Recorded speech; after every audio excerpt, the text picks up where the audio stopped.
Fala pessoal, eu sou a Prof. Ana, sou professora de língua portuguesa e eu tô aqui mais uma vez para trazer um tema bem bacana e bem importante pra gente nos dias atuais.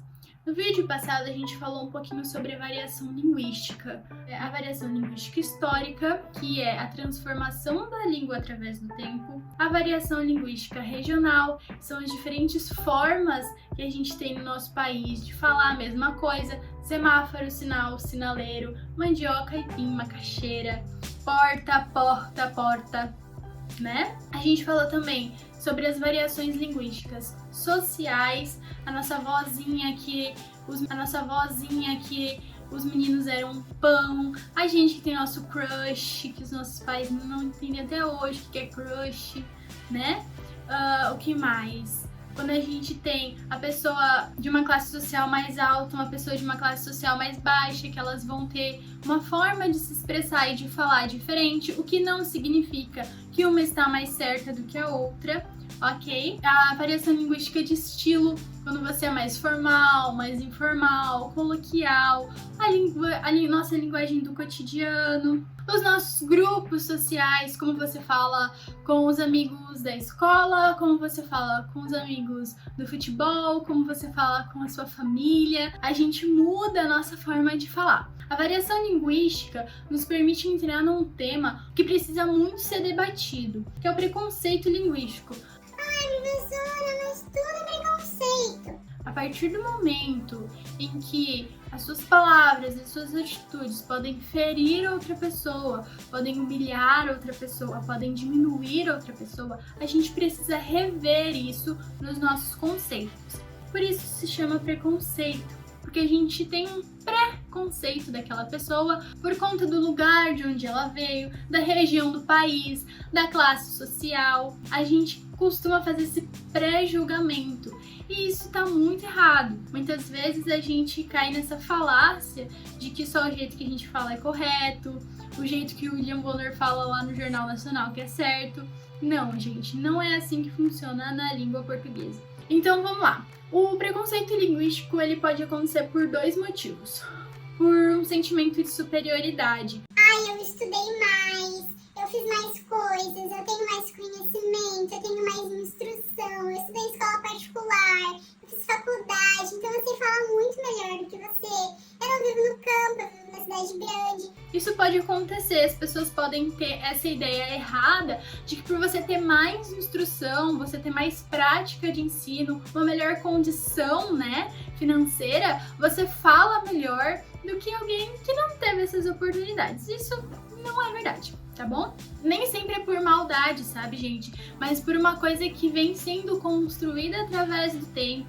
A gente internaliza esses pensamentos e acaba expressando de uma forma preconceituosa. Outra forma, né, de expressar esse preconceito é o desconhecimento. Pessoas que não têm conhecimento sobre a língua, sobre a linguagem, sobre o idioma, acabam pensando que elas são só o jeito que elas falam é certo, só o jeito que elas pronunciam é certo. Lembra que a gente falou lá na variação linguística? Por que é importante saber isso? Porque eu não acho que o meu porta é mais correto que o porta, porque eu sei que eu posso pronunciar de todas as formas.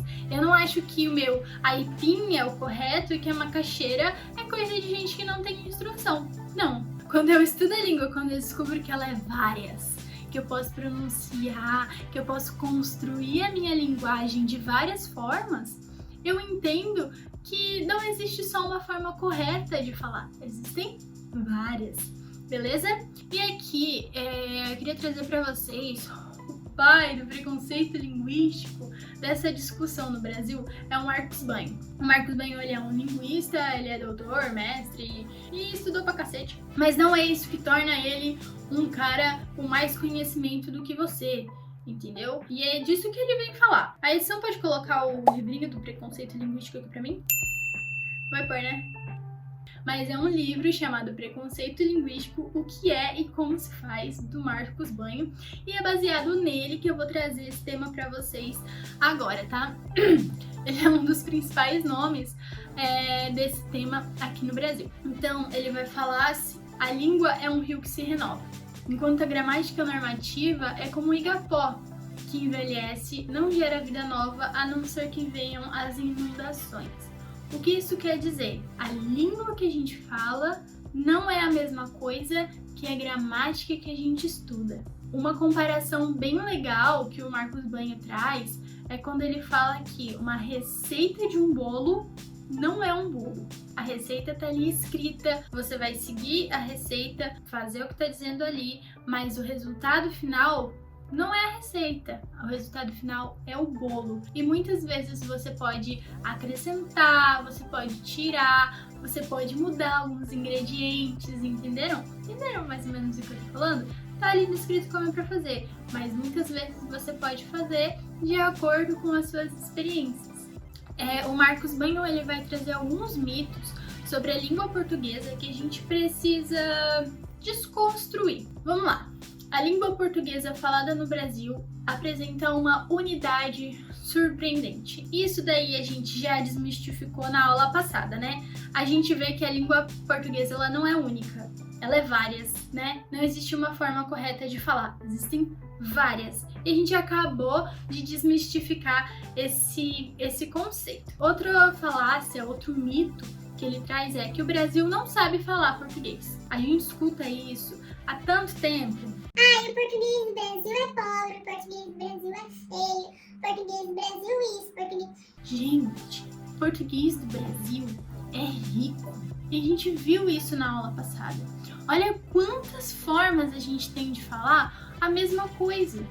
Isso é riqueza, isso é variação, isso é variedade. Olha a extensão do nosso país.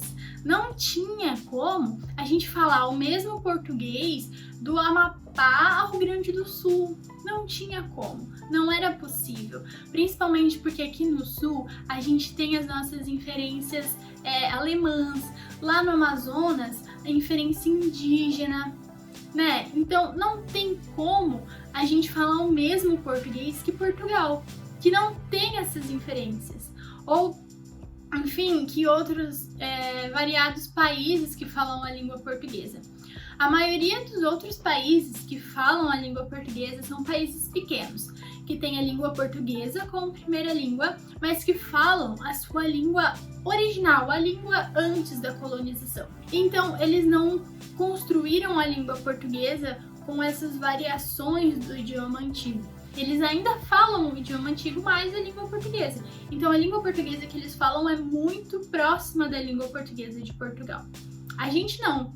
A gente é um país que foi pegando aqui o inglês, o indígena, a gente foi pegando tudo e foi juntando e criou uma língua portuguesa brasileira que é muito rica e que a gente sabe falar sim, só que a gente fala a língua portuguesa do Brasil. Vamos lá, o terceiro mito é que o português é muito difícil. Eu às vezes concordo, às vezes não. O português é difícil quando a gente fala de gramática. São muitos tempos verbais para lembrar, são muitas formas de escrever, mas tudo bem, a gente não tá falando aqui de gramática, a gente tá falando de língua portuguesa. Falar português é muito tranquilo. A língua falada, ela é simples e ela é super fluida. Então, assim, ó. Eu nem vou falar com você porque você estuda português e eu nem sei falar português. Você tá falando e eu tô te ouvindo e te entendendo. E a gente tá mantendo uma comunicação. Você sabe falar português.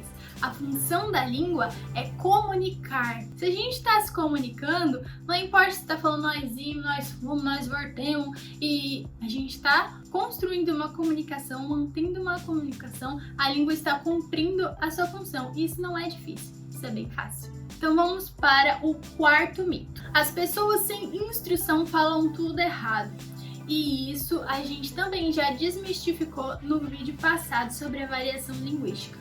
Lembra que eu falei sobre a variação social, de classe social? Que às vezes a gente pensa que uma pessoa de classe social mais alta sabe muito mais, é muito mais culta, tem muito mais conhecimento. Uma pessoa de classe social mais baixa não sabe falar português? Isso é mentira, gente. A gente não deve pensar dessa maneira. Por quê? Porque a língua é várias. Então, a pessoa de classe social mais baixa, ela vai falar de acordo com a classe social dela. Isso não quer dizer que está certo ou que está errado, entenderam? E muitas vezes as pessoas de classe social mais baixo, ou uma pessoa que nem foi para a escola, por exemplo. Conheço muitas velhinhas, muitas senhoras que nunca foram para a escola ou que fizeram até a 6ª série. E elas têm uma facilidade de comunicação, uma linguagem fluida, sabe? Elas sabem dizer o que sentem e elas não estudaram. Porque a língua portuguesa falada é uma língua viva, é uma língua fluida. E a gente não deve julgar as pessoas pelo nível de instrução delas, porque às vezes a gente pode quebrar a nossa cara. Outro mito é que o certo é falar assim porque se escreve assim. Não. E eu vou dar um exemplo muito claro. Vou falar uma frase da forma mais correta que eu conseguir. O menino comprou um óculos na loja. O menino comprou um óculos na loja. A gente não fala como se escreve. A gente fala óculos. A gente come uma letrinha da palavra. A gente nunca vai falar certo, então. Porque a gente não consegue pronunciar as palavras exatamente como elas são escritas. A gente não fala, os meninos foram passear, os meninos foram tudo passear, gente. E não tá errado falar assim, entenderam? O certo não é falar como a gente escreve, o certo é falar. O 6º mito, é preciso saber gramática para saber falar e escrever bem. Bom, aqui é uma coisa que a gente entra numa ferida um pouquinho mais profunda. Então vamos lá, muitas pessoas têm dificuldade com as regras da gramática, mas possuem uma facilidade de comunicação. Quando a gente vai escrever e a gente não aplica as regras gramaticais, a gente torna a comunicação um pouco mais complicada. Então, saber as regras gramaticais para escrever é um pouco importante, sim, mas nem sempre vai fazer total diferença, tá? Mais uma vez, se você conseguiu comunicar, se a sua comunicação foi clara, beleza, língua portuguesa tá ok. Agora, na hora de falar, a gente acaba aplicando as regras gramaticais meio que intuitivamente. Aquele exemplo que eu dei, os meninos foram. A regra gramatical diria que os meninos foram, os meninos foram. Eu tenho que colocar tudo no plural. Mas a gente intuitivamente coloca o artigo no plural. Os meninos foram. O artigo estando no plural, que é uma coisa bem intuitiva, a gente já sabe que o resto da frase está no plural, então não estou dizendo aqui, vou frisar isso, que a gente deve sempre falar assim. Lembra quando a gente estudou a variação linguística? Que existe a linguagem formal, a linguagem informal, a linguagem mais culta? Por que a gente precisa entender isso? Porque dependendo do ambiente social em que a gente se encontra, dependendo da classe, do grupo social, a gente vai precisar entender que aquelas pessoas falam diferente da gente e que em alguns momentos a gente vai precisar falar diferente também. Não estou dizendo falar certo ou falar errado, estou dizendo falar diferente, para que essa comunicação exista, entendeu? O próximo mito. O domínio da norma culta é um instrumento de ascensão social. Norma culta, gramática, regrinha. Isso é uma falácia, gente, isso é uma mentira, é um mito. Porque se fosse assim, os professores, que são os dominadores da norma culta, a gente é obrigado a saber tudo, a gente estuda a língua, a gente estuda todas as regras, a gente precisa saber. Se fosse assim, nós professores estaríamos no topo da pirâmide econômica, política e social do país. E a gente sabe que isso não é verdade, não é mesmo? Então, dominar a norma culta não quer dizer que você vai crescer socialmente. Não é isso, tá? Dominar a norma culta significa que você vai ter uma variedade no seu vocabulário que vai te possibilitar acessar ambientes que não conhecer a norma culta não permite. Mas isso não é um sinônimo de crescimento social ou de poder. É basicamente o preconceito linguístico. É isso. Quando a gente não entende essas variações linguísticas, a gente aceita essas mentiras sobre a língua portuguesa como verdades. Eu não sei falar português. você sabe falar português. Você pode não conhecer a norma culta, não saber todas as regras da gramática, mas você mantém uma comunicação. E essa é a função da língua. A função da língua é comunicar. Ah, prof, então agora eu nem preciso mais estudar gramática. Cansei, o que eu tô fazendo na escola? Não, como eu acabei de falar, conhecer a norma culta, conhecer a forma correta de escrever é o que vai nos possibilitar acessar e caminhar por entre esses grupos sociais, por entre essas classes sociais. Olhar para uma pessoa, por exemplo, que tá lá no interior do Paraná, viveu na roça a vida inteira. A realidade daquela pessoa é uma realidade linguística totalmente diferente da nossa, que nasceu na cidade, que desde pequena aprende português, aprende inglês, aprende isso, aprende aquilo. E falar sobre preconceito linguístico é justamente falar sobre entender que aquela pessoa ela não fala errado. Ela fala dentro da variedade linguística do grupo social dela. Então a gente não deve se achar mais poderoso ou maior porque a gente fala diferente ou fala de acordo com a norma culta. Estudar o preconceito linguístico é entender isso, conhecer a gramática, conhecer a norma culta vai nos propiciar entrar na faculdade, estudar esse tipo de coisa nos proporciona entender que a pessoa que mora lá no interior, quando a gente chegar lá nas fazendas ou nas pessoas mais simples, a linguagem delas não é uma linguagem pobre, é uma linguagem diferente, é uma variação da nossa linguagem. Pra gente não olhar com esse olhar preconceituoso que diminui as pessoas por conta da posição social ou das diferenças sociais que a gente tem, que no nosso país, infelizmente, são imensas. Então, é uma forma de diminuir essas diferenças e de nos aproximar. Então é isso, eu espero que vocês tenham entendido. Não estou dizendo que essa é toda a verdade do mundo, estou dizendo que é importante a gente pensar sobre isso, analisar as nossas atitudes, os nossos pensamentos com relação a essas coisas. Putz, será que eu não tô vacilando nisso? A gente passa a vida inteira querendo falar o português do William Bonner porque acha que é o português mais correto. O português correto é o português que a gente fala e que a outra pessoa entende o que a gente está falando. E eu queria que vocês ficassem com isso na cabecinha de vocês.